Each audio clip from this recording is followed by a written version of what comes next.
Puji nama Tuhan, Shalom. Kalau kita bisa kembali lagi memuji Tuhan, itu semua karena kebaikan Tuhan.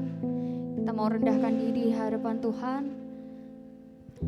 Biarkan Tuhan yang bekerja atas hidup kita. Mari kita berdoa, siapkan hatimu. Puji syukur Tuhan kalau pada siang hari ini Tuhan, Kau memberikan kami kesempatan Tuhan untuk kami bisa beribadah kembali di hadapan-Mu Tuhan. Kami mau merendahkan diri di hadapan-Mu Tuhan, sebab hanya Engkau yang layak ditinggikan Tuhan. Hanya nama-Mu saja Tuhan yang layak disembah Tuhan. Kami mau berdoa untuk semua teman-teman yang ada di sini, teman-teman yang ada di rumah, agar semua bisa merasakan kehadiran-Mu Tuhan, meliputi setiap hati mereka Tuhan. Kami serahkan ibadah ini dari awal pertengahan hingga akhirnya hanya di dalam nama Tuhan Yesus Kristus. Haleluya, amin. Makasih Tuhan, sebab hanya satu-satunya Kau penolong yang kami percaya Tuhan. Setiap janji-Mu Tuhan, ku simpan dalam lubuk hatiku. Makasih Yesus. Lewati setiap masalah, setiap tetes air mata dalam hidupku.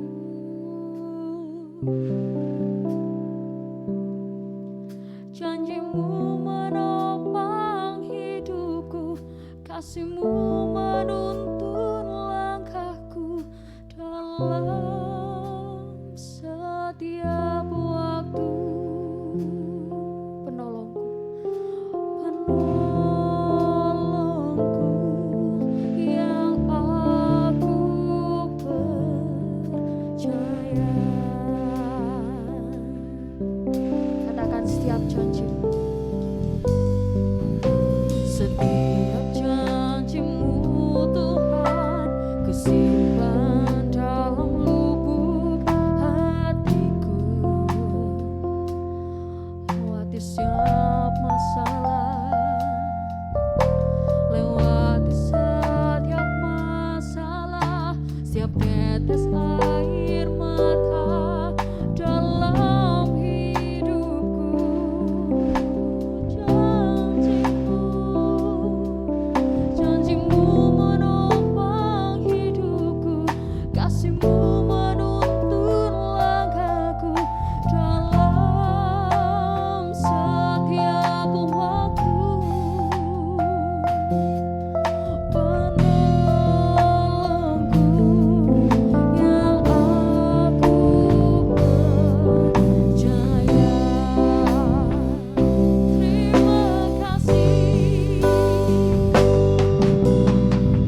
katakan buat kasih setiamu, buat kasih setiamu, buat kasihmu, buat kasih setiamu di dalam hidupku. Terima kasih buat cintamu, buat kasihmu. Terima kasih Tuhan buat pertolonganmu Yesus. Kami mau setia, kami mau setia. Haleluya. Terima kasih buat kesetiaanmu Tuhan. Terima kasih buat kasihmu, selalu menolong kami, selalu melindungi kami.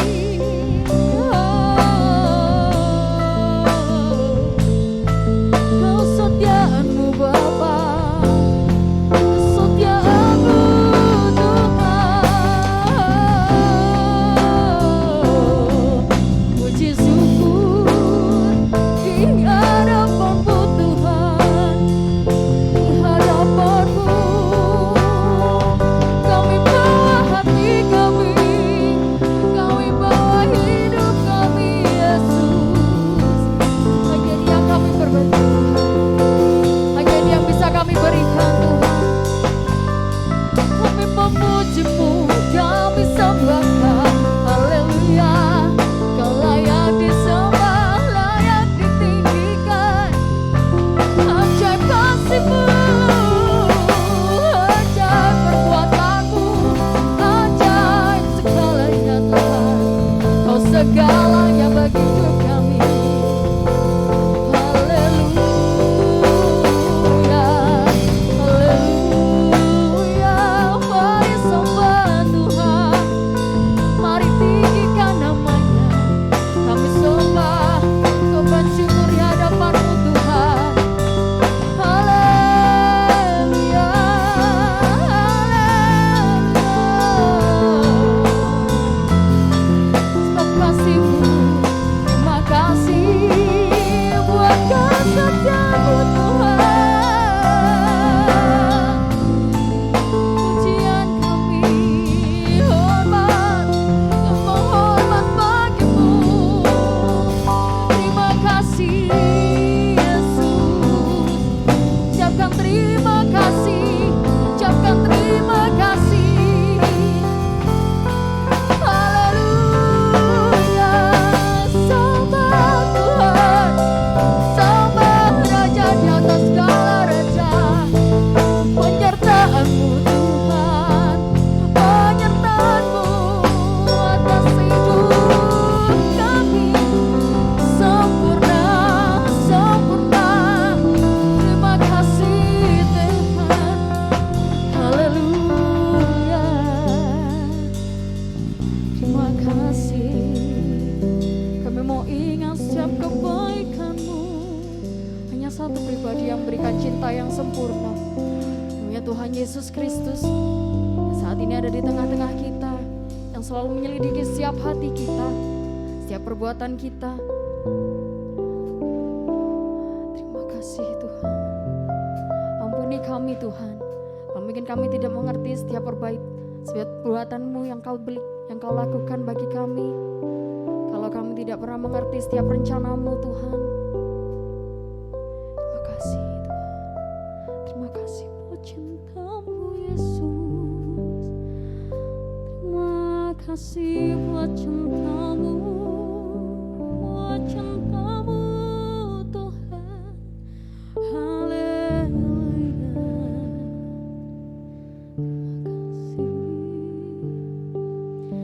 Terima kasih buat cinta-Mu yang tanpa batas.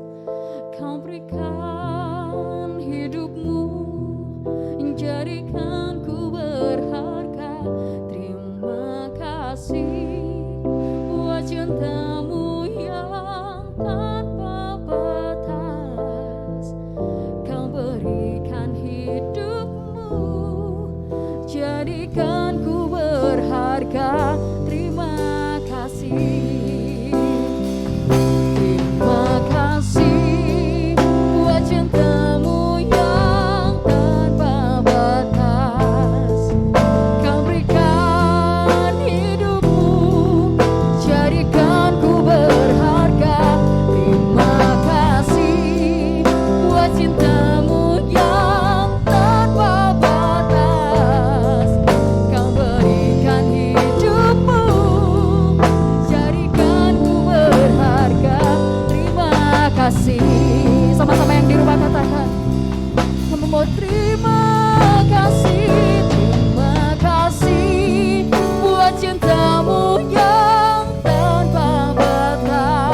yang tanpa batas. Kami merasakan cinta-Mu Tuhan, tidak pernah terbatas atas setiap hidup kami Tuhan. Cinta-Mu yang selalu baru Tuhan setiap hari. Buat cinta-Mu yang tanpa batas, Kau berikan hidupmu, jadikan ku berharga. Terima kasih. Kau berikan hidupmu, jadikan ku, Kau berikan. Kau berikan hidupmu, jadikan ku berharga. Terima kasih. Terima kasih. Haleluya. Puji syukur di hadapan-Mu Tuhan. Oh, sebentar kami mau bersorak-sorai bagi nama-Mu Tuhan. Terima kasih Tuhan. Haleluya. Amin. Siap memuji Tuhan, amin.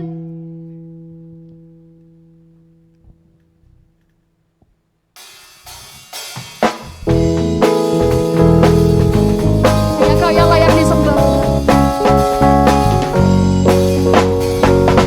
Na na na na na na, na na na na na na, na na na na na na. Katakan na na na. Na na na na na na, na na na na na na. Haleluya, aku memuji-Mu Tuhan, karena kasih-Mu tak berkesudahan. Biar yang bernafas memuji Sang Raja, di atas gunung dan di dalam samudra. Tanganku ku angkat padamu, mensyukuri rahmat yang Kau beri. Kakiku melompat bagimu, sebab rahmat-Mu baru setiap hari.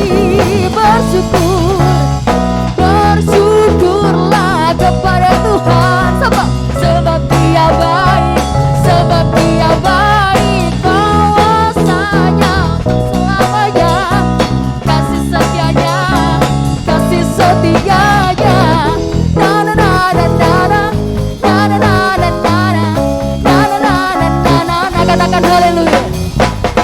Haleluya, ku memuji-Mu Tuhan, karena kasih-Mu tak berkesudahan.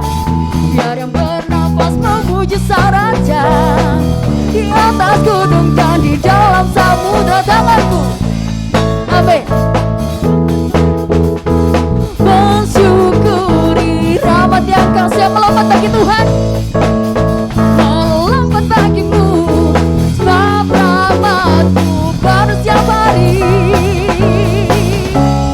Bersyukurlah kepada Tuhan, sebab Dia baik, sebab Dia baik. Kuasanya untuk selamanya, kasih setianya, kasih setianya. Bersyukurlah kepada Tuhan, sebab Dia baik, sebab Dia baik. Kuasanya untuk selamanya, kasih setianya, kasih setianya.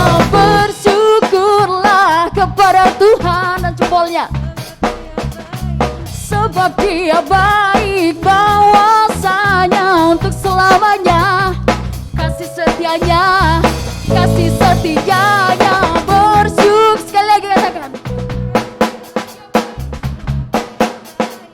sebab Dia baik, kuasanya untuk selamanya, kasih setianya, kasih setianya. Bersyukurlah kepada Tuhan, sebab Dia baik, sebab Dia baik. Kuasanya untuk selamanya, kasih setianya, kasih setianya.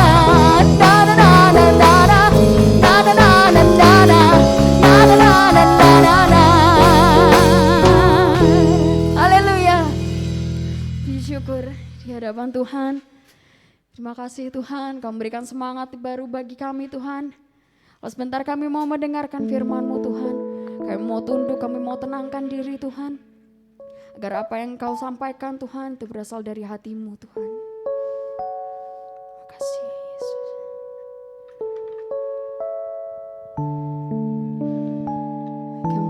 setia di hadapan-Mu Tuhan. Sampai memutih rambut kami mau tetap setia di hadapan-Mu Tuhan. Terima kasih. Haleluya Yesus. Seperti wanita mengurapimu, menangis di bawah kakimu. Demikian hidupku mau mengasihimu, Yesus, Engkau baik bagiku. Katakan seperti wanita mengurapimu, menangis di bawah kakimu. Demikian hidupku mau mengasihimu, Yesus, Engkau baik bagiku. Sampai akhir ku menutup mata, ku tetap setia menanti janji-Mu. Sampai ku dapatkan mahkota kehidupanku, ku tetap setia untuk melayani-Mu. Menyanyikan bersama saya. Seperti wanita mengurapimu, menangis di bawah kakimu. Demikian hidupku mau mengasihimu, Yesus, Engkau baik bagiku. Sampai akhir ku menutup mata, ku tetap setia menanti janji-Mu. Sampai ku dapatkan mahkota kehidupanku, ku tetap setia untuk melayani-Mu. Sampai akhir ku menutup mata, ku tetap setia menanti janji-Mu. Sampai ku dapatkan mahkota kehidupanku, ku tetap setia untuk melayani-Mu. Sampai akhir ku menutup mata, aku setia. Saya serahkan pada Hamba-Nya. Sampai ku dapatkan mahkota kehidupanku, ku tetap setia untuk melayani-Mu. Sampai akhir ku menutup mata, ku tetap setia menanti janji-Mu. Sampai ku dapatkan mahkota kehidupanku, ku tetap setia untuk melayani. Satu kali lagi katakan Sampai akhir ku menutup mata, ku tetap setia menanti janji-Mu.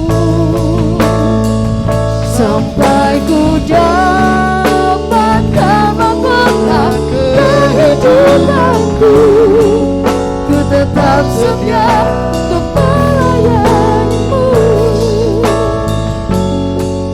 Ku tetap setia untuk melayani-Mu.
detik ini Tuhan kami ada sebagaimana kami ada.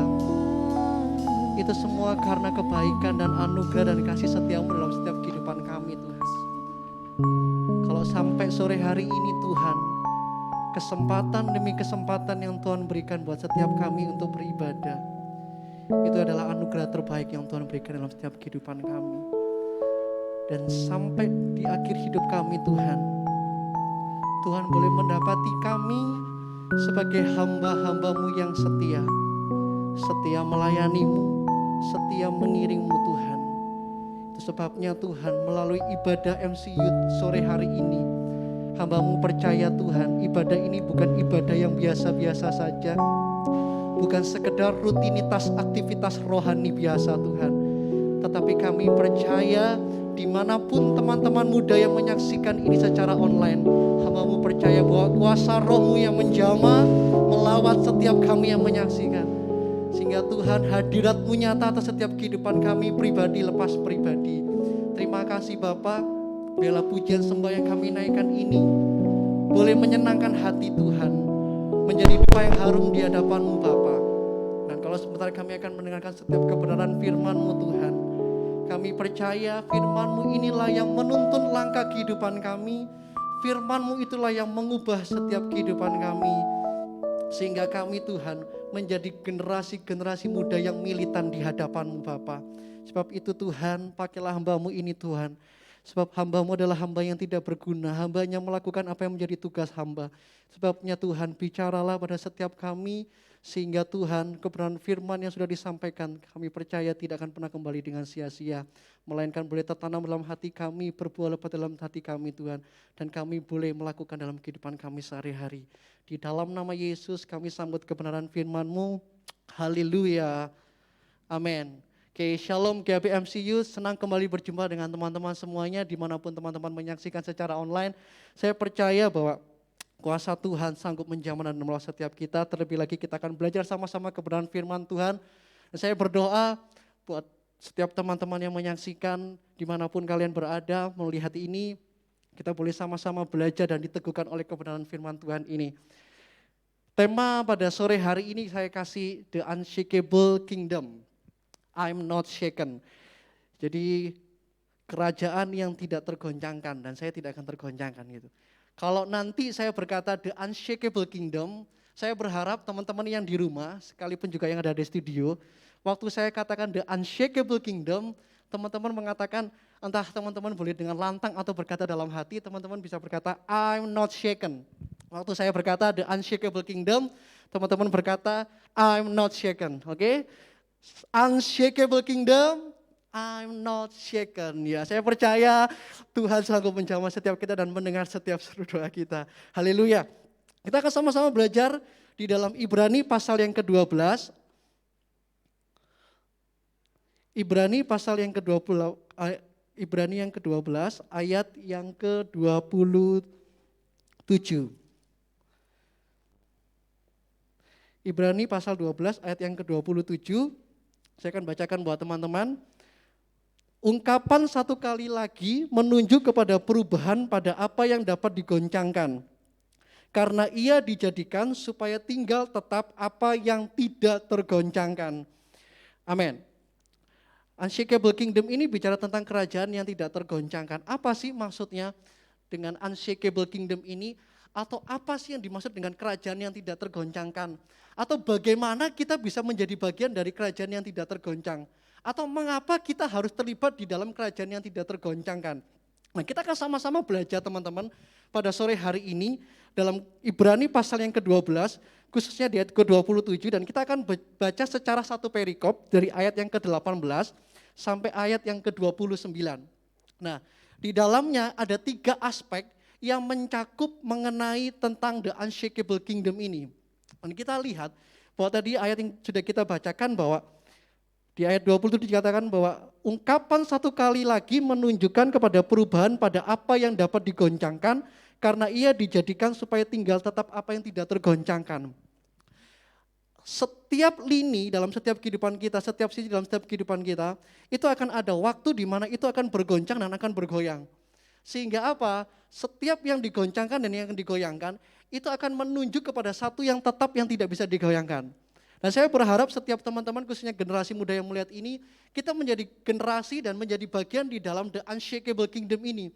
Sekalipun keadaan menggoncangkan kehidupan kita, sekalipun situasi yang tidak kondusif yang hari ini kita alami, tapi saya percaya bahwa waktu kita benar-benar belajar kebenaran firman Tuhan sore hari ini akan membuat kita belajar lebih dalam lagi bahwa kita adalah bagian-bagian dari the unshakable kingdom ini. Menjadi bagian dari kerajaan yang tidak tergoncangkan. Dan kita lihat bahwa hari-hari ini begitu banyak goncangan terjadi. Baik dari sisi manapun, dari sisi lini manapun, bahkan dalam setiap aspek kehidupan manusia, semua mengalami goncangan. Tidak ada satupun yang tidak mengalami goncangan. Khususnya dalam situasi pandemi yang seperti ini ya teman-teman. Begitu banyak yang terjadi, bahkan ada satu negara yang besar, negara adikuasa gitu. Sebelum pandemi ini menyerang negara mereka, dia berkata bahwa kami tidak butuh negara lain untuk melakukan transaksi dan yang lainnya. Sebab memang negara yang adikuasa ini mereka punya satu kekuatan sumber daya alam yang besar, satu kemampuan alutsista atau kemampuan angkatan darat keamanan TNI yang sangat luar biasa. Tiba-tiba dari kejadian itu, presiden yang mengatakan itu, ternyata hanya dengan satu virus, dengan sebuah virus yang tidak terlihat dan tidak nampak ini, itu menggemparkan bukan cuma satu negara, dua negara, tapi bahkan seluruh dunia. Hanya karena satu virus yang tidak bisa dilihat dengan kasat mata, tapi itu bisa menggoyangkan dari sisi negara yang merasa diri kuat, bahkan dari sisi keamanan, sisi kesehatan, sisi politik, sisi manapun, itu menghantam semua setiap sisi. Nah, goncangan demi goncangan terus terjadi dalam setiap kehidupan manusia untuk menetapkan bahwa ada satu yang tidak bisa tergoncangkan atau menetapkan sebuah hal yang tidak tergoncangkan. Nah, di dalamnya yang saya bilang di awal bahwa ada 3 aspek teman-teman. Di dalam unshakable kingdom ini supaya kita menjadi bagian di dalamnya atau bagaimana kita bisa menjadi bagian di dalamnya, di dalam kerajaan yang tidak tergoncangkan ini. Sehingga apa? Sekalipun situasi ini sangat menggoncangkan dari kita tetap pasti, tetap teguh di dalam iman kekristenan kita terhadap Yesus Kristus. Nah, hari-hari ini apa saja yang menggoncang bukan cuma dunia ataupun negara, bangsa, politik, kesehatan, pelayanan. Bahkan enggak juga, itu pun juga menyerang gereja hari-hari ini. Gereja pun sedang digoncangkan hari-hari ini. Jadi bukan cuma dari sisi yang dunia, sisi sekuler, tapi dari sisi rohani pun juga digoncangkan. Kenapa sesuatu digoyangkan dan harus digoncangkan? Selain untuk menentukan atau menetapkan dari apa yang tidak tergoncangkan, salah satunya untuk menentukan bahwa ada sesuatu yang bisa tahan uji atau diuji sebuah kemurniannya. Dan apakah gereja hari-hari ini dengan goncangan yang begitu hebat tetap berdiri mengkabarkan pemberitaan Injil, tetap berdiri sebagai saksi, tetap berdiri sebagai pengayom jemaat, atau ternyata gereja juga kalut dalam situasi kondisi yang terjadi hari-hari ini. Nah, itu menjadi refleksi diri kita waktu kita belajar kebenaran firman Tuhan ini.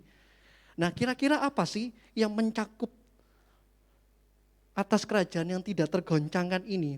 Ada 3 hal yang hari ini kita akan sama-sama belajar teman-teman di pasal 12 ini, dimulai ayat yang ke-18 sampai di ayat yang ke-29. Aspek pertama kita akan lihat di ayat 18 sampai ayat yang ke-21. Ayat 18 sampai ayat 21 tetap di pasal yang ke-12. Sebab kamu tidak datang kepada gunung yang dapat disentuh dan api yang menyala-nyala, kepada kekelaman, kegelapan dan angin badai, kepada bunyi sangkakala dan bunyi suara yang membuat mereka yang mendengarnya memohon, supaya jangan lagi berbicara kepada mereka, sebab mereka tidak tahan mendengar perintah ini. Bahkan jika binatang pun yang menyentuh gunung, ia harus dilempari dengan batu. Dan sangat mengerikan pemandangan itu, sehingga Musa berkata, aku sangat ketakutan dan sangat gemetar. Nah, aspek pertama yang saya catat dalam catatan saya, bahwa apa yang mencakup atau bagaimana kita bisa menjadi bagian dari kerajaan yang tidak tergoncangkan. Aspek pertama mengenai tentang hidup di dalam spiritual yang benar. Saya ulangi, hidup di dalam spiritual yang benar. Apa maksudnya hidup dalam spiritual yang benar? Bukan baik ya, bukan spiritual yang baik, tetapi spiritual yang benar. Sebab baik belum tentu benar, tapi benar sudah pasti baik. Nah, kita akan melihat secara utuh kajian ini, baik kita akan meninjau dari secara teologis dan kita akan menarik dari relevansi pada zaman kita hari ini. Supaya firman ini bisa teman-teman tangkap, teman-teman bisa memahaminya. Dan saya berdoa supaya Roh Kudus boleh mengartikan itu dalam setiap kehidupan kita, sehingga kita boleh menangkap sesuatu dari kebenaran firman Tuhan sore hari ini. Nah, dari ayat 18 sampai 21 kita akan melihat tinjauan teologisnya bahwa perlu kita pahami tentang surat Ibrani ini, teman-teman. Kitab surat Ibrani ini memiliki corak Yahudi. Pada zaman itu, khususnya orang-orang Ibrani atau bangsa Israel. Jadi dari ayat 18 sampai 21 itu mengenai satu tatanan, satu keadaan spiritual bangsa Israel waktu itu. Yang dimana Tuhan hadir dalam sebuah wujud yang menakutkan dan menyeramkan bagi mereka waktu itu. Di ayat 18 sampai 21. Sekalipun secara eksplisit tidak disebutkan gunung mana yang ditulis, tetapi di dalam Keluaran pasal yang ke-19 sampai pasal 20, teman-teman bisa baca di rumah. Di situ gunungnya namanya Gunung Sinai. Gunung di mana pertemuan antara Tuhan dengan umat yang dipilihnya. Nah, di satu momen itulah satu keadaan spiritual bangsa Israel yang dimana mereka bertemu dengan Tuhannya secara langsung. Nah, penting untuk kita menghidupi dan memiliki spiritual yang benar. Kenapa?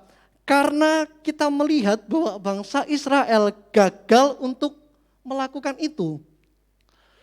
Sebab mereka berpikir bahwa waktu itu Tuhan adalah sesuatu wujud yang menyeramkan, sesuatu wujud yang menakutkan. Seperti yang dikatakan di ayat 21 bahwa dikatakan sangat mengerikan pemandangan itu, sehingga Musa pun berkata, aku sangat ketakutan dan sangat gemetar. Nah, teman-teman bisa lihat di Keluaran pasal 19 sampai 20. Jadi ceritanya begini, waktu Tuhan ingin bertemu dengan, ini sebelum kedua loh batu disampaikan.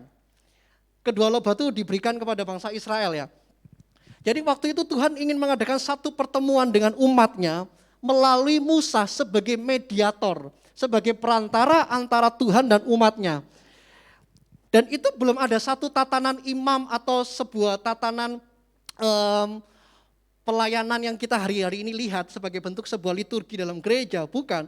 Tapi waktu itu Musa memang ditunjuk untuk sebagai mediator antara Tuhan dan umatnya. Di pasal Keluaran pasal 19 dan sampai pasal 20. Tuhan ingin berjumpa dengan umatnya.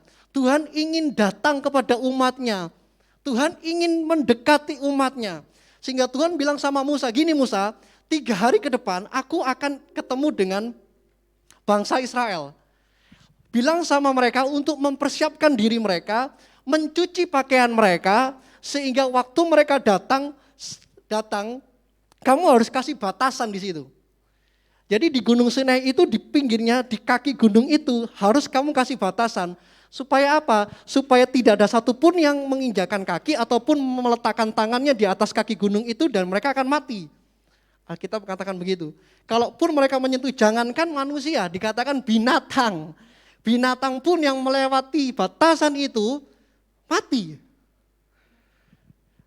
Nah, waktu 3 hari setelah itu Musa bilang sama para imam-imam tua-tua Israel pada saat itu, ayo Tuhan ingin ketemu. Waktu itu mereka ketemu kumpul di bawah gunung Sinai. Dekat kaki gunung. Musa bilang bahwa harus ada batasan dan yang lainnya gitu. Tuhan bilang, selama aku tidak memerintahkan untuk mereka naik, jangan naik. Jadi mereka menunggu aba-aba dari Tuhan.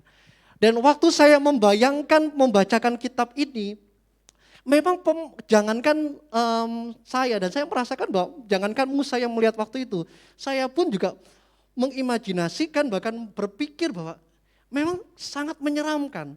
Bayangkan waktu kehadiran Tuhan hari itu awan tebal ada di langit, kegelapan begitu ada di situ, kilat gemuruh menyambar, guntur menggelegar, sehingga saya pastikan sesuatu pemandangan yang benar-benar mengerikan. Saking mengerikannya, mereka sampai semua bangsa ini sampai ketakutan. Sehingga mereka bilang, udah kamu aja Musa yang naik. Musa aja yang naik. Jangan kami, supaya kami ini tidak mati. Jadi kita bisa melihat bahwa keadaan spiritual bangsa Israel waktu itu keadaan spiritual yang karena mereka takut. Dengan ketakutan, dengan kegentaran, dengan sesuatu peristiwa yang mengerikan seperti itu.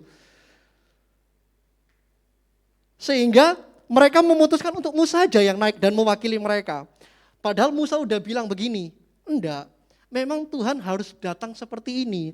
Sebenarnya Tuhan ingin mencoba engkau, bahwa apakah engkau ini tetap menghormati Dia dan takut akan Tuhan. Dan memang mereka semuanya ketakutan dan gemetaran. Jangankan mereka yang bangsa biasa, Musa aja yang menjadi perantara, itu pun juga merasakan takut dan gemetar. Karena waktu itu, tidak sembarangan orang bisa langsung bertemu dengan Tuhan secara langsung. Nah, kita akan tarik itu pada zaman hari ini dengan kehidupan spiritual gereja hari-hari ini. Kehidupan spiritual kekristenan kita. Bahwa sadar atau tidak, kadang kita juga membuat batasan-batasan itu. Batasan yang kita buat kadang menghambat kita datang kepada Tuhan.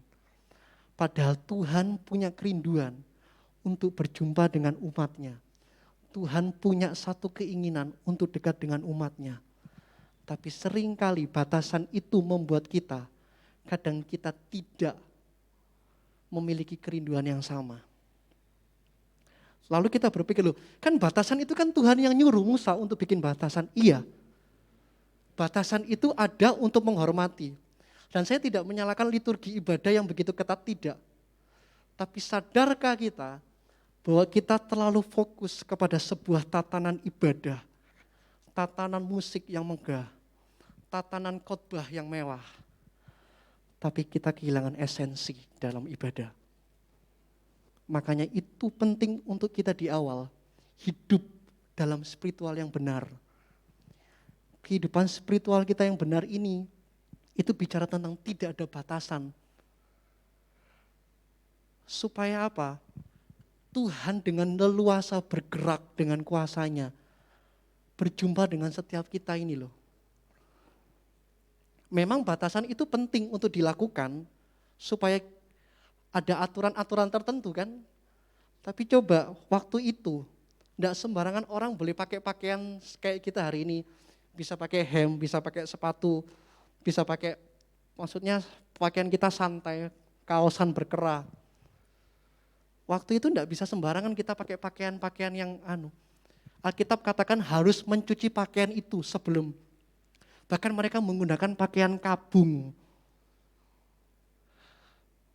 Coba kita lihat zaman hari ini.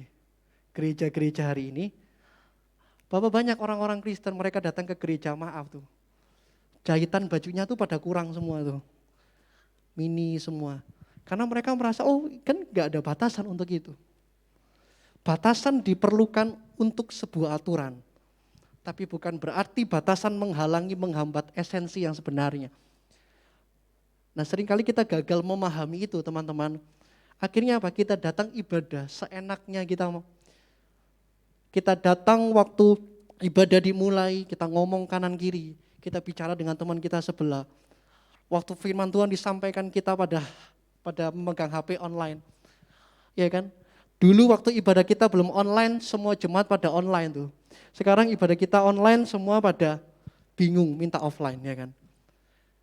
Karena di awal itu, kita tidak punya hidup dalam spiritual yang benar. Kita jadi orang Kristen yang seenaknya. Karena apa? Kalau di waktu itu mati kita, sungguhan mati. Mereka yang pakai, misalnya kalau itu diterapkan hari ini ya, mereka pakai baju mini, pakai potongan dan sebagainya.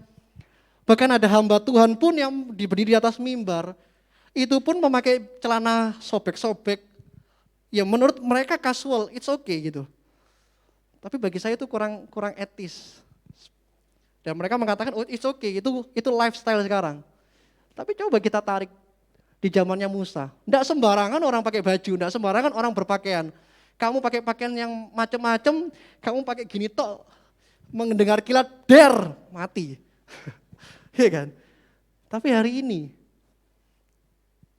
kadang kita ini sebagai orang Kristen nggak tahu apa yang sebenarnya keinginan dan kerinduan Tuhan. Contoh aja kita pegang Alkitab tuh, ya kan? Kalau di agama seberang itu, mereka itu nggak ada agama kitabnya itu dikelei gini. Mereka selalu memegang kitabnya itu di depan begini. Jangankan gitu, batasan yang mereka buat hari ini itu pun berlaku loh. Kalau kalian lihat sebelum mereka naik, selalu ada tulisannya apa? Suci. Jadi ada tapakan kedua, tangga, selalu di situ ada tulisannya suci. Mereka harus melepaskan sandal, mereka harus benar-benar bersih baru masuk. Beda kita mau bangun tidur ya kan, mata masih belekan ya kan, masih nguap, kita datang sama Tuhan, Tuhan terima kasih pagi hari ini. Enak loh sebenarnya kita orang Kristen tuh. Tapi kadang kita ini seenaknya sendiri sebenarnya. Nah ayo kita sama-sama memiliki hidup yang jangan sampai seperti bangsa Israel. Kekristenan itu bukan agama yang meraba-raba teman-teman. Sebab melalui kekristenan kita bisa mengerti bahwa hanya Tuhan Yesus yang mau menjumpai dan mendatangi setiap umat pilihannya. Termasuk saudara dan saya. Nah pertanyaannya, kita sadar nggak Tuhan datang dan berjumpa dengan kita hari ini melalui ibadah online kita? Nah kita mau enggak menyambut itu? Memang kita dibatasi dengan kamera, kita dibatasi dengan internet. Tapi saya percaya bahwa kuasa Tuhan tidak akan pernah bisa membatasi itu dan akan menjamah setiap teman-teman yang menyaksikan dengan hormat dan khusyuk. Memang ada kelemahan tata ibadah zaman dulu itu. Tetapi kelebihannya mereka semua akhirnya khusyuk, enggak sembarangan, enggak kayak sekarang gitu ya kan. Datang seenaknya, mereka ibadah juga seenaknya, waktu firman disampaikan ada yang tidur dan sebagainya. Kalau zaman dulu, zaman Musa udah enggak pakai perhitungan gitu kan. Kadang ada jemaat tidur, asyirnya datangi, Pak bangun. Enggak, kalau zamannya Musa enggak perlu dibangunkan, langsung kilat nyambar, der. Ya kan? Kan enggak perlu seperti itu sebenarnya. Nah itu yang saya maksudkan loh, ayo kita memiliki kehidupan spiritual yang benar. Jangan sampai kita ini mengkotak-kotakan. Sehingga kita pikir loh, itu kan perjanjian lama. Ada seorang berkata pada saya bahwa, Lupit itu perjanjian lama itu masih berlaku sampai hari ini. Kan kita udah hidup di zaman anugerah. Jadi kayaknya enggak penting deh perjanjian lama gitu ya kan. Padahal sebenarnya perjanjian baru adalah penggenapan dari perjanjian lama tuh teman-teman. Sehingga kalau kita cuma baca kitab cuma di perjanjian baru, toh itu timpang, enggak balance. Sedangkan penggenapannya itu di perjanjian baru, sedangkan semua nubuatan ada di perjanjian lama. Nah kadang kita itu, bahkan gereja mengkotak-kotakan itu. Ada yang lebih kuat di perjanjian lama, ada yang kuat di perjanjian baru. Sehingga apa? Jemaat jadi bingung, mana ini yang harus diikuti? Padahal kedua halnya, perjanjian lama dan perjanjian baru ini diikat dengan satu perjanjian yang sama bahwa Tuhan berdaulat atas umatnya. Titik. Nah kadang kita mengkotak-kotakan bahwa kita mengatakan, oh perjanjian lama lebih penting, perjanjian baru enggak penting. Padahal keduanya itu sama seperti kita mendayung perahu di sungai, kita enggak mungkin menggunakan satu dayung, enggak akan pernah sampai di tujuan. Tapi kita harus menggunakan dua dayung. Nah perjanjian lama dan perjanjian baru ini dua dayung yang sama. Untuk menggerakkan perahu kehidupan kita mencapai destiny yang Tuhan tetapkan dalam setiap kehidupan kita. Sebab itu yuk capai, gapai dan hidupi kehidupan spiritual kita itu yang benar. Nah apa kehidupan spiritual yang lainnya? Kehidupan spiritual yang benar adalah bahwa kita mengenal Tuhan kita. Seperti yang dikatakan, seperti yang tadi saya ceritakan bahwa bangsa Israel gagal, mereka mengenal Tuhan. Dan Tuhan mengatakan bangsa ini sebenarnya memuliakan aku dengan bibirnya, tetapi hatinya menjauh daripadaku. Apakah hari-hari ini kita menyembah Tuhan, kita melayani Tuhan, tapi justru hati kita, itu kita tidak dekat sama Tuhan. Nah bicara kehidupan spiritual yang benar, itu adalah bicara kita mengenal Tuhan yang kita sembah. Di dalam bukunya James E. Packer, bukunya mengenai tentang Knowing God, seorang hamba Tuhan yang luar biasa, meninggal di usia 93 tahun. Dia membuat satu tulisan buku yang luar biasa bagi saya. Dia menuliskan tentang knowing God. Dia mengatakan bahwa banyak orang bisa mengenal, banyak orang ingin mengetahui Tuhan, tetapi tidak banyak mereka bisa mengenal Tuhan. Dia tulis dalam catatan bukunya itu bahwa banyak orang sebenarnya mengetahui tentang Tuhan, tapi mereka tidak kenal Tuhan. Bangsa Israel tahu tidak Tuhan ada? Tahu. Dengan api yang menyambar, kilat gemuruh dan sebagainya. Mereka tahu, tapi mereka tidak mengenal. Itu sebabnya kehidupan spiritual kita ini harus dibangun dalam sebuah penyembahan yang benar di hadapan Tuhan. Dan itu bukan bicara soal penempatan ibadah kita, tapi bicara tentang pengenalan kita kepada Tuhan yang kita sembah. Bukan bicara di mana kita menyembah Tuhan, tapi kepada siapa yang kita sembah. Nah, waktu kita ngerti itu teman-teman, kita akan datang dengan Tuhan, kita akan berjumpa dengan Tuhan. Itu benar-benar udah klik sama Tuhan. Sehingga apa? Saya percaya situasi yang sulit seperti ini, keadaan yang menyulitkan seperti ini, waktu kita membangun kehidupan spiritual kita yang benar di hadapan Tuhan, tidak ada batasan yang menghambat kita datang kepada Tuhan, dan kita mengenal kehendak Tuhan, saya percaya keadaan yang sekitar kita yang menggoncangkan kehidupan kita, itu akan membuat kita tetap teguh berdiri dalam iman kita. Nah, yang menariknya, di ayat yang ke-22 sampai ayat yang ke-24. Ayat 22 sampai ayat 24 dikatakan begini, tetapi kamu sudah datang ke Bukit Sion, ke kota Allah yang hidup, Yerusalem surgawi, dan kepada beribu-ribu malaikat suatu kumpulan yang meriah. Dan kepada jemaat anak-anak sulung yang namanya terdaftar di sorga, dan kepada Allah yang menghakimi semua orang, dan kepada roh-roh orang-orang benar yang telah menjadi sempurna, dan kepada Yesus pengantara perjanjian baru, dan kepada darah pemercikan yang berbicara lebih kuat daripada darah Habel. Nah, yang menariknya, penulis Ibrani memang tidak ada yang mengetahuinya, tapi ada beberapa teolog mengatakan Paulus, tapi tidak ada bukti yang menyatakan bahwa Paulus penulis Ibrani. Hanya karena dengan dasar bahwa gaya penulisan dan cara penulisannya itu seperti cara penulisan Paulus.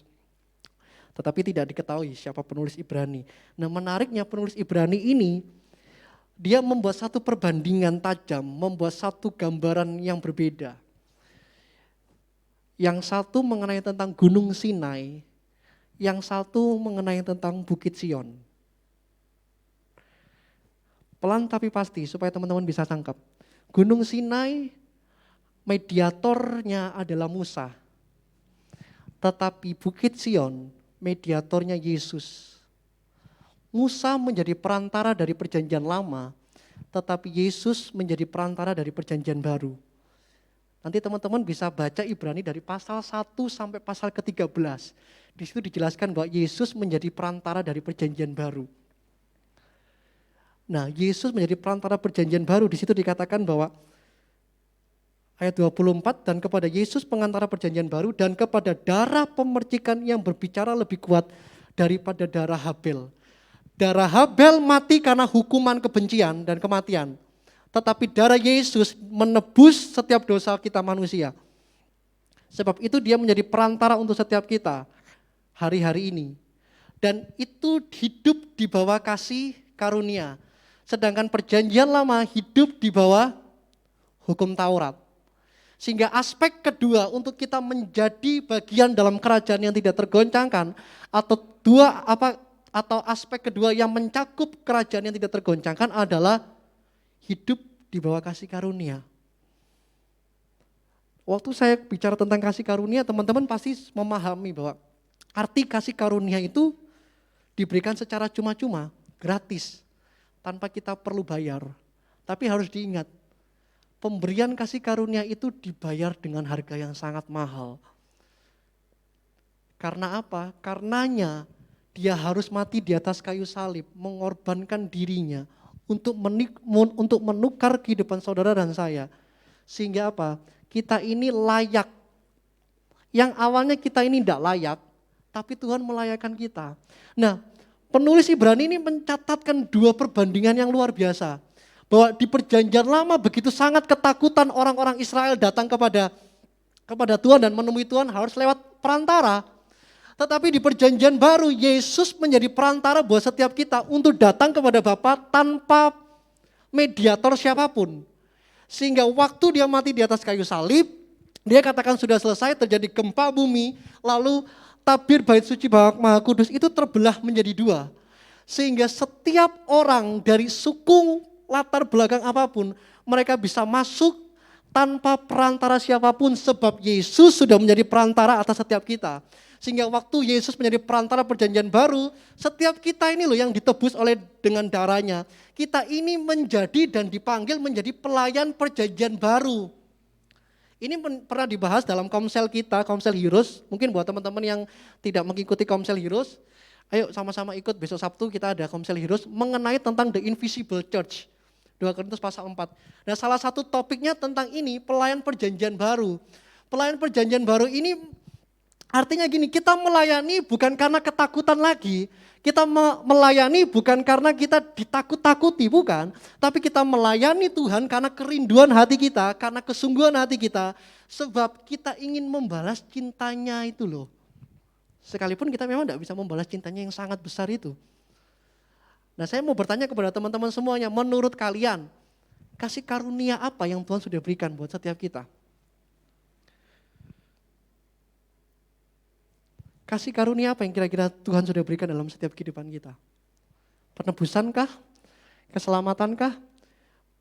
Hidup yang diubah jadi manusia barukah? Paulus mengatakan bahwa kasih karunia-Nya itu tidak terkatakan. Bukan karena tidak ada, tapi memang karena saking banyaknya. Karena begitu banyaknya dan besarnya, sampai tidak bisa kita katakan. Nah, apakah hari ini kita tetap ada di posisi itu? Kita hidup hari ini di bawah kasih karunia apa tidak? Kasih karunia menurut James E. Packer itu mengenai gini. Dia berkata bahwa kasih karunia itu artinya bahwa Allah Bapa menggerakkan surga dan bumi untuk menyelamatkan setiap orang yang berdosa, yang tidak bisa mengangkat jarinya atau mencuncungkan jarinya untuk menyelamatkan dirinya sendiri. Sebab tidak ada seorang pun yang bisa menyelamatkan dirinya sendiri. Yesus harus masuk. Dan dikatakan dalam Ibrani pasal 4, 5 dan seterusnya dikatakan bahwa dia satu kali untuk selamanya menjadi perantara buat setiap kita. Nah, apakah posisi kita ada di bawah kasih karunia Tuhan? Kalau aspek pertama kita jalani, kita kenal Tuhan yang kita sembah, kita dekat dengan Tuhan. Tapi kalau kita menjauh dari Tuhan, otomatis kita menjauh dari kasih karunia Tuhan.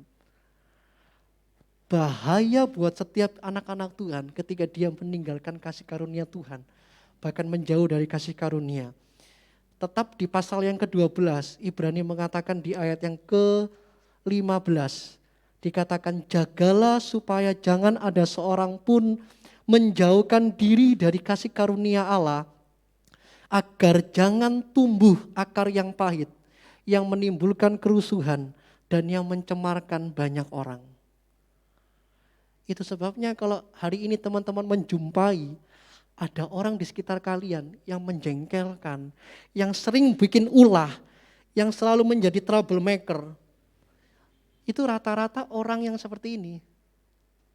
Mereka yang menjauh dari kasih karunia. Karena Alkitab yang bilang, bukan saya yang bilang. Alkitab mengatakan bahwa ketika orang menjauhkan diri dari kasih karunia Allah, akan tumbuh akar pahit. Kepahitan itu muncul. Ketika kepahitan muncul, dia akan menimbulkan kerusuhan. Coba lihat teman di sekitar kalian, apakah memang mereka membuat rusuh dalam kehidupan kalian? Dan yang mencemarkan banyak orang. Di depan kalian bilangi atau ngerasani yang lain. Ternyata di depannya orang lain, mereka ngerasanin kalian tuh. Yaitu orang yang mencemarkan banyak orang itu. Kenapa? Karena dia tidak ada di bawah kasih karunia Tuhan. Sehingga apa? Kehidupannya pahit.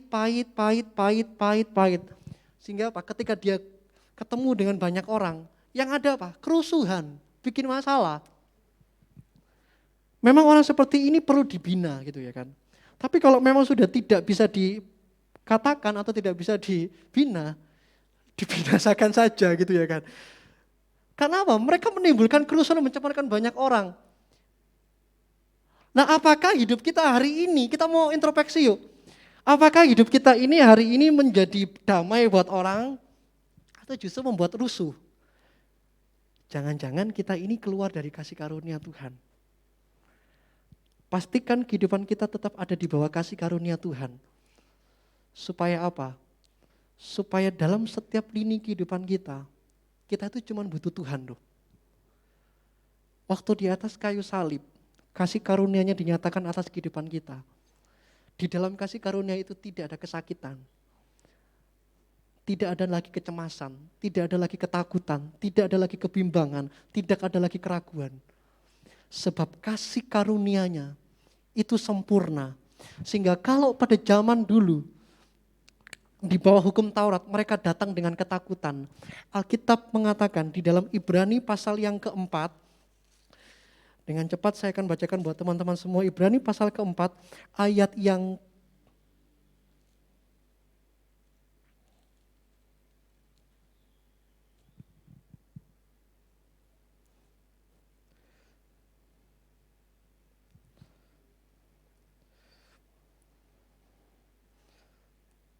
sebentar. Ibrani pasal yang keempat.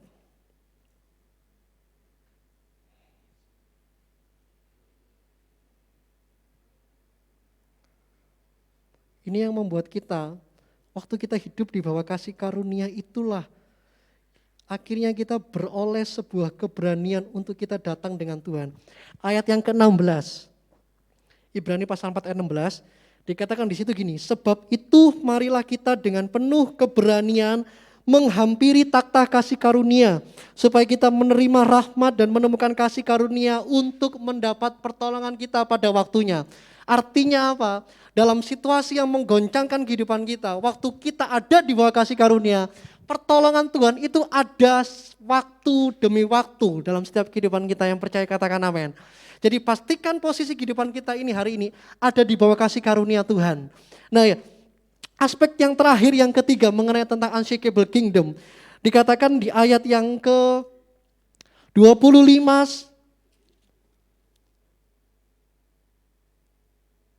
sampai ayat yang ke-26. Jagalah supaya kamu jangan menolak Dia yang berfirman, sebab jikalau mereka yang menolak Dia yang menyampaikan firman Allah di bumi tidak luput, apalagi kita, jika kita berpaling dari Dia yang berbicara dari sorga.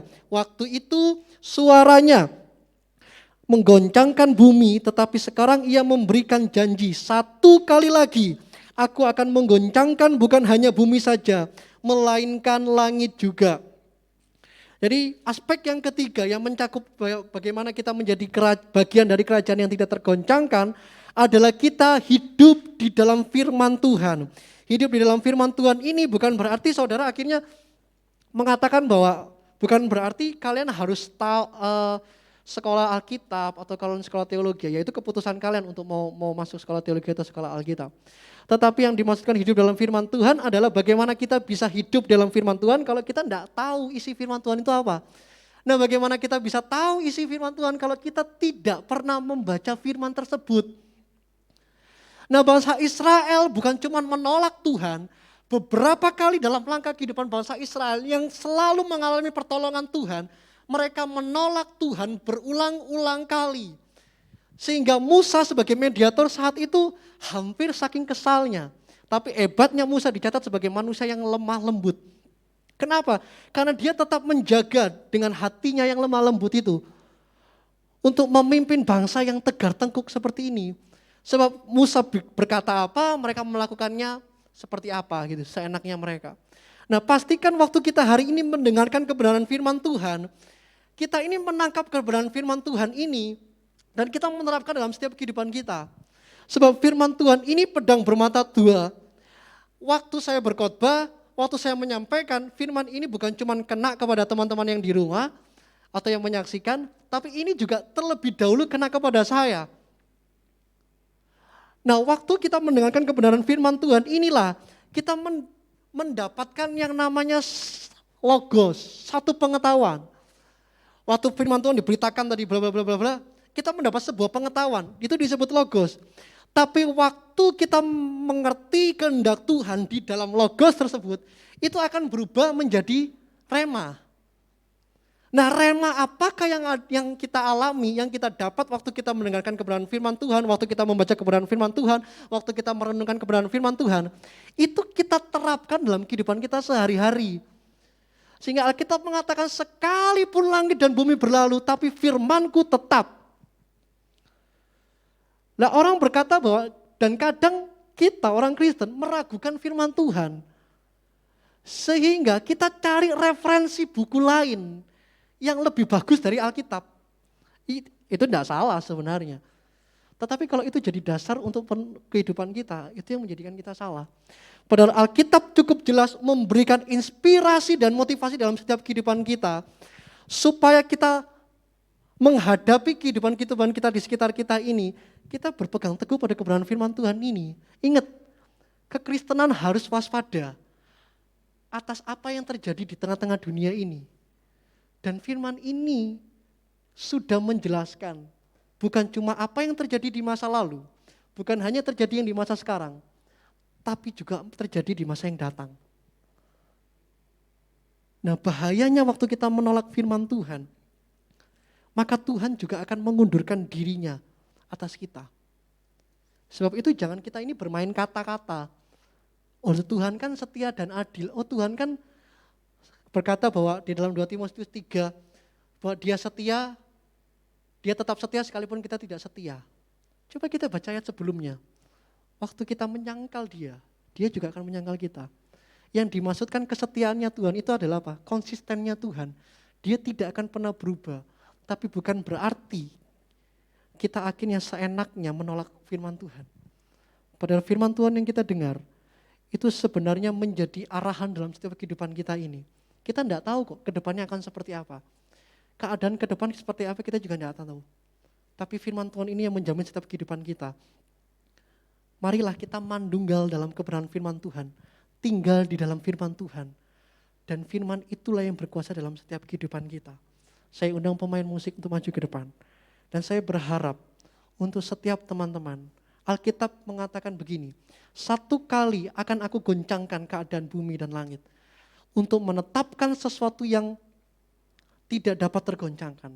Hari ini mungkin teman-teman mengalami satu goncangan iman, teman-teman mengalami goncangan pekerjaan, goncangan keluarga, goncangan dalam bekerja, khususnya juga dalam pelayanan. Pastikan 3 aspek ini tercakup dalam setiap kehidupan kita.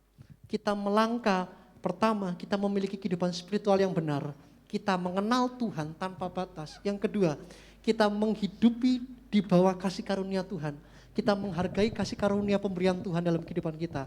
Dan yang terakhir, kita menghidupi kebenaran firman Tuhan. Sebab Alkitab mengatakan, dengan apakah seorang muda dapat mempertahankan kelakuannya yang bersih? Dengan menjaganya sesuai firman Tuhan. Firman Tuhan ini menjadi ukuran buat setiap kita. Waktu kita melenceng, waktu kita keluar dari jalurnya Tuhan. Maka saya percaya, itu yang akan menuntun kita kembali di dalam tracknya Tuhan. Dan saya percaya goncangan apapun yang terjadi, itu membuat kita tetap standing firm. Membuat kita tetap berdiri teguh. Badai boleh ada, masalah boleh ada. Pergumulan, persoalan, tantangan, halangan, rintangan, tekanan boleh ada. Tapi saya percaya bahwa ketika kita mengenal Tuhan, Alkitab mengatakan bahwa Tuhan akan membuat perbedaan antara orang benar dan orang fasik. Dan dia akan mengadakan sebuah perbedaan antara orang yang beribadah kepada Tuhan dengan yang tidak beribadah kepada Tuhan. Sebab itu pastikan hari ini kehidupan kita. Saya tahu situasi di luar tidak membaik. Saya tahu kondisi keadaan kita tidak cukup membaik hari-hari ini. Semakin sulit kita hadapi tantangan, halangan, rintangan, tekanan, cobaan, silih berganti dalam setiap kehidupan kita. Tapi waktu kita percaya kita ada di dalam pengenalan kita akan Tuhan, kita hidup di bawah kasih karunia, dan kita menghidupi firman Tuhan. Saya pastikan, bukan saya memastikan, tapi firman Tuhan memastikan bahwa I'm not shaken. Kita tidak akan tergoyahkan. Untuk itu, sore hari ini saya mengajak untuk teman-teman, kita introspeksi diri yuk. Apa alasan kita sampai hari ini kita beribadah di tempat ini?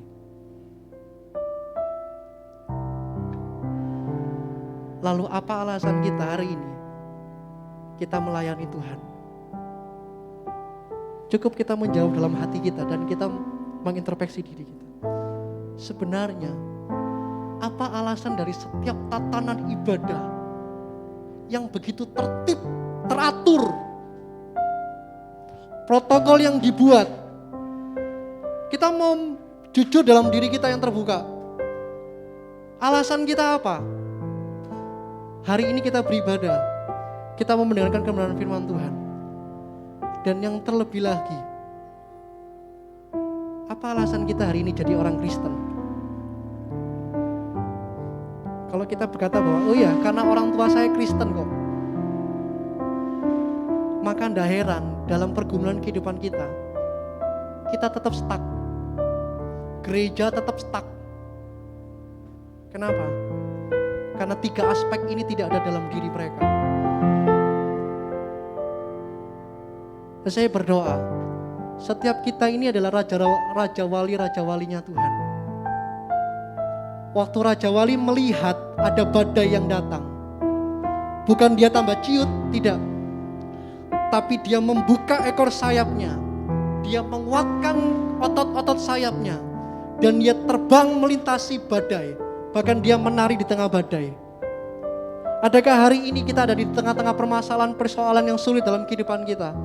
Masalah pekerjaan kah? Masalah pasangan hidup kah? Masalah keluarga kah? Percaya bahwa Tuhan sanggup menolong setiap kehidupan teman-teman semuanya. Asal kita kembali ke dalam 3 aspek yang tadi kita sudah pelajari. Tetap teguh dalam Tuhan. Ingat, semua yang ada akan mengalami perubahan. Kecuali perubahan itu sendiri. Tapi mereka yang bertahan sampai pada kesudahannya, mereka akan menerima upah yang kekal di surga. Sama-sama kita tutup mata. Kita akan nyanyikan satu pujian yang lama ini.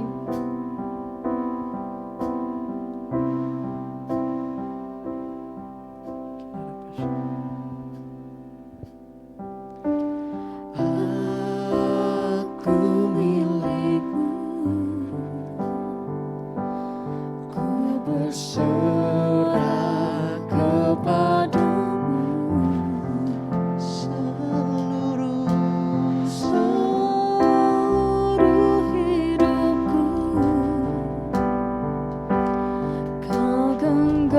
Genggam setiap kehidupan kami Tuhan. Bilang sama Tuhan, ini hatiku Tuhan, ini hidupku Tuhan. Tuhan pegang erat kehidupanku. Untukmu ini jiwaku, ini jiwaku hanya bagimu.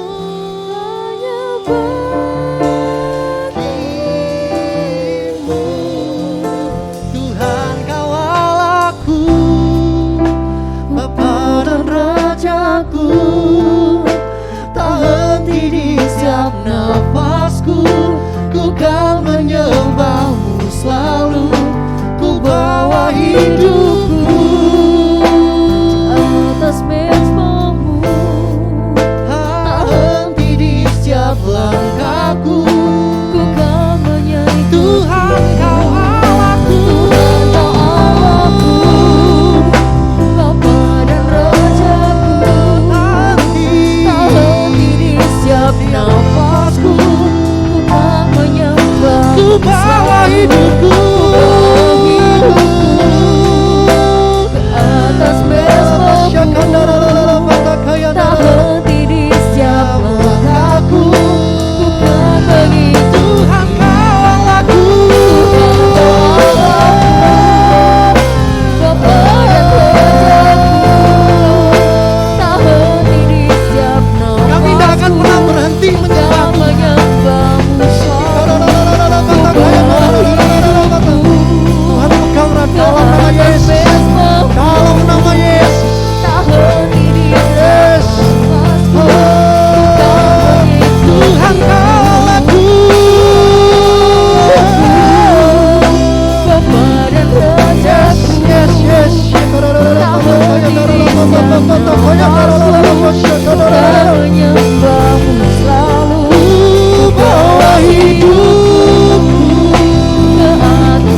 enggak kita menjadi bagian dari kerajaan yang tidak tergoncang? Pastikan hidup kita memiliki spiritual yang benar. Kekristenan bukan agama yang meraba-raba. Sebab kekristenan bicara soal kerinduan Tuhan untuk berjumpa dengan umatnya. Maukah kita menemui Dia tanpa batasan apapun? Apapun yang membatasi kita untuk datang kepada Tuhan, singkirkan semuanya itu. Sehingga kita boleh datang dengan hati yang terbuka, hati yang tulus dan ikhlas kepada Tuhan. Sehingga keadaan spiritual kita kenal kepada Tuhan yang kita sembah.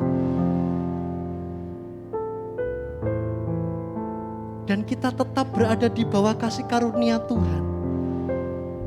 Waktu kita menjauhkan hidup kita di luar kasih karunia Tuhan, maka hidup kita tidak akan pernah mengalami kebaikan apapun. Tidak akan pernah mengalami terobosan apapun. Tidak akan pernah mengalami pemulihan apapun. Sebab posisi kita menentukan kita diberkati Tuhan atau tidak.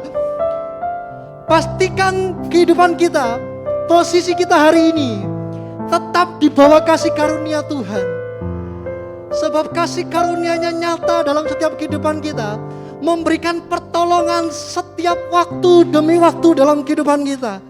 Waktu saudara mengalami halangan, tantangan, rintangan, tekanan, cobaan, saya percaya bahwa kasih karunia Tuhan itu cukup buat setiap kita datang menyembah Tuhan. Dan apakah selama ini kita sudah menghidupi kebenaran firman Tuhan? Kesulitan terbesar orang Kristen bukan menghafal dari Kejadian sampai Wahyu. Kesulitan terbesar orang Kristen bukan khatam berapa kali dalam membaca kitab.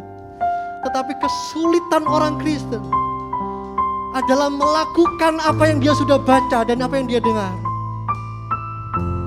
Saya tidak jauh lebih baik dari teman-teman. Saya tidak jauh lebih benar dari teman-teman. Goncangan itu juga saya alami. Tapi saya tetap mau memastikan tetap ada di 3 aspek ini. Justru goncangan demi goncangan yang ada membuat saya tetap kuat. Karena saya tahu Tuhan tidak pernah meninggalkan saya.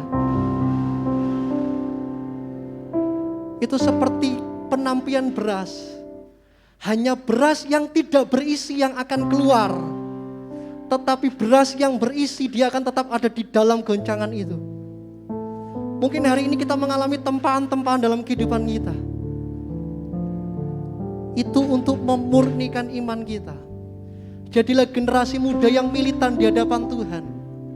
Jangan jadi generasi muda yang bermental tempe. Tapi jadilah generasi muda yang kuat seperti Raja Wali, yang terbang sekalipun di tengah badai. Deklarasikan iman teman-teman kepada Tuhan, bahwa hidupku adalah milik Tuhan, dan Dia akan mempertanggungjawabkan kehidupanku sampai masa depanku penuh dengan pengharapan. Biarkan lagu ini menjadi pujian bagi setiap kita, khususnya menjadi doa dalam pribadi setiap kehidupan kita. Selama nafas masih di kandung badan, tidak akan pernah berhenti kita mengecap kasih setia dan kebaikan Tuhan. Tuhan kawal aku, Bapa dan Rajaku, tak henti di setiap nafasku. Kami mau menyembah Tuhan. Kau menyembahmu selalu. Ku bawa hidupku ke atas mezbamu. Tak henti di setiap langkahku. Ku kan mengikutimu selamanya. Dengan iman percaya katakan, Tuhan kau Allahku, Bapa dan Rajaku. Tak henti di setiap nafasku. Ku kan menyembahmu selalu. Ku bawa hidupku ke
kami yang lemah Tuhan. Lepaskan setiap yang terbelenggu. Bebaskan mereka yang terjerat Tuhan. Sehingga langkah kehidupan kami Tuhan menjadi generasi-generasi muda yang militan di hadapan Tuhan. Sekalipun situasi menggoncangkan iman kami, tapi kami mau tetap berdiri teguh. Bukan karena kekuatan kami, bukan karena kegagahan kami, bukan karena kehebatan kami Tuhan. It's all by your grace Jesus. It's only by your grace. Kami ada hari ini karena kasih karunia-Mu Tuhan. Meteraikan setiap kebenaran firman-Mu ini Tuhan dalam setiap hati anak-anak muda Tuhan. Setiap mereka yang mendengarkan dan menyaksikan. Setiap persoalan yang mereka alami Tuhan. Tuhan yang pegang tangan mereka, memampukan mereka. Untuk mereka bisa melewati masa-masa yang sukar ini. Sehingga kami boleh menjadi generasi muda yang tegar di kala sukar, yang eksis di tengah krisis. Karena Tuhan Immanuel bersama dengan kami semua. Terima kasih buat ibadah yang luar biasa ini Tuhan. Hamba-Mu percaya bahwa firman-Mu tidak akan pernah kembali dengan sia-sia. Tapi ini waktunya Roh-Mu bekerja atas setiap pribadi demi pribadi. Aku berdoa buat setiap mata yang menyaksikan, setiap telinga yang mendengar. Kuasa Roh Kudus menjamah kehidupan mereka, memulihkan setiap kehidupan mereka. Pakai GABMC Youth ini Tuhan, untuk menjadi alat kepanjangan-Mu Tuhan, di mana kemuliaan Tuhan dinyatakan Tuhan. Kami berdoa secara khusus gereja kami.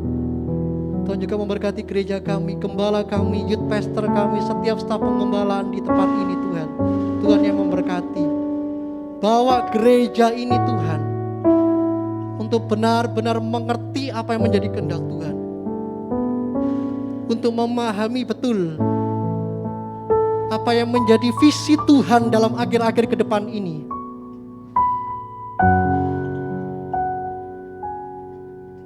Kami juga berdoa buat bangsa dan negara kami Tuhan. Di tengah-tengah keadaan ekonomi yang sulit ini Tuhan. Di tengah-tengah kegersangan ekonomi ini Tuhan. Kegersangan politik, budaya semuanya Tuhan. Kami mohon Tuhan belas kasihan Tuhan tercurah atas bangsa dan negara kami. Kau memberkati Bapak Presiden Joko Widodo dan juga wakilnya Tuhan Kiai Haji Ma'ruf Amin Tuhan. Hikmat takut akan Tuhan turun atas mereka Tuhan. Sehingga mereka tahu di mana bangsa ini harus dibawa Tuhan. Kami percaya pemulihan itu akan terjadi atas bangsa kami Bapak. Dan setiap Tuhan mereka yang bergerak khususnya tim medis untuk mengatasi dan menanggulangi pandemi ini Tuhan. Kami percaya Tuhan bahwa Tuhan turut bekerja dalam segala sesuatu. Bahkan melalui partikel terkecil pun hanya untuk mendatangkan kebaikan. Khususnya untuk bagi bangsa dan negara kami Tuhan. Kami serahkan pribadi kami masing-masing ke dalam tangan-Mu Tuhan. Setiap rekan-rekan yang mengambil bagian pelayanan pada sore hari ini. Tanamkan hati pelayanan, hati seorang hamba dalam setiap mereka. Tuhan yang memulihkan setiap persoalan, pergumulan apapun yang pelayan-Mu ini alami Tuhan. Sehingga Tuhan dalam penggiringan kami akan Tuhan. Tuhan mendapati kami sebagai hamba-Mu yang baik dan setia. Sampai Tuhan berkata, sabaslah engkau hambaku yang baik dan setia. Masuklah dalam perjamuan kawin anak domba. Kami bersyukur buat hadirat-Mu yang luar biasa ini Tuhan. Kembalikan kami pada minggu-minggu mendatang Tuhan. Setiap kegiatan yang ada dalam gereja ini Tuhan yang pegang alih Tuhan. Tuhan yang genggam Tuhan. Kembalikan kami pada minggu-minggu mendatang Tuhan. Dengan sukacita baru, dengan semangat baru, dengan gairah baru Tuhan.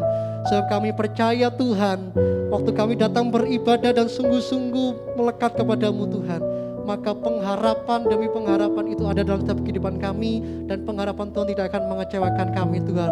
Itu sebabnya berkat Allah Bapa, cinta kasih dari anaknya Yesus Kristus yang selalu menolong, menjaga, menjawab setiap seru doa-Mu. dan melalui persekutuan oleh Roh Kudus yang selalu membimbing, menuntunmu. Eksosia turun atas setiapmu, sehingga dalam setiap jejak langkah kakimu Tuhan akan memberkati. Keluar masukmu kau akan menjadi kepala bukan ekor, kau menaik dan bukan turun. Dan setiap kehidupanmu Tuhan yang pegang erat, pelayananmu, kuliahmu, studimu, apapun yang kamu kerjakan Tuhan akan buat berhasil. Di dalam nama Yesus kami terima berkat-Mu ini. Haleluya. Amin. Terima kasih. Tuhan Yesus memberkati kita semua.